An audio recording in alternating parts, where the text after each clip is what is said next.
도로 한복판에 승용차가 멈춰 있습니다. 다른 시민이 차 문을 열자 정신을 차린 듯 출발하지만 경찰의 정차 요구에도 멈추지 않고 달리다 앞선 차량을 들이받습니다.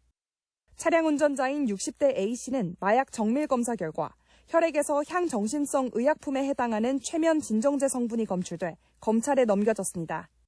수면 마취 후에 건강검진 마치고 약격이 남아있는 상태로 기가를 하면서 연사고에 부딪히고 앞범버가 파손됐음에도 불구하고 약 한 3km 운행 후 숨이 치달하는 사고입니다.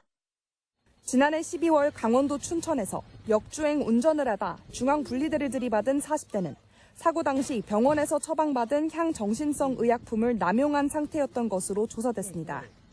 지난해 11월 초 사람을 치고 실중 추돌 사고를 낸 무면허 운전자의 혈액에서도 평소 복용하던 신경안정제 성분이 검출됐습니다. 운전자 측은 1심 재판에서 심신미약 상태를 주장했지만 받아들여지지 않았고 지난달 말 징역 3년 6개월을 선고받았습니다. 최근 유명 개그맨 이경규 씨가 약물을 복용한 채 운전한 혐의로 경찰 조사를 받자 공황장애 약과 감기약 때문이라고 해명하며 약물 운전에 대한 관심이 높아진 상황. 경찰청 자료를 보면 최근 5년 동안 약물 운전으로 면허가 취소된 경우가 3배나 증가했습니다. 여기에는 마약뿐 아니라 병원에서 처방받은 향정신성 의약품 등도 포함되어 있습니다. 도로교통법에서는 약물의 영향으로 정상적인 운전을 못할 우려가 있을 때 차를 몰아서는 안 된다고 규정하고 있는데 지난 3월 국회에서 도로교통법 일부 개정안이 통과되면서 약물운전 처벌 수위는 징역 3년 이하에서 5년 이하로 높아졌고 약물검사 거부 시 처벌할 근거도 마련됐습니다.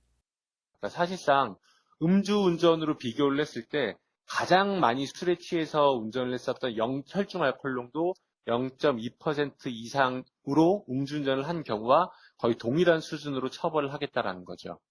그런 만큼 처방약을 복용했더라도 자칫 운전에 영향을 미치는 경우 약물운전으로 처벌받을 수 있다는 점을 명심해야 한다고 전문가들은 강조합니다. 동시에 정상적으로 운전하지 못할 우려라는 기준이 모호한 만큼 음주운전처럼 처벌 기준을 명확히 설정할 필요가 있다는 지적도 나옵니다. YTN 김희영입니다.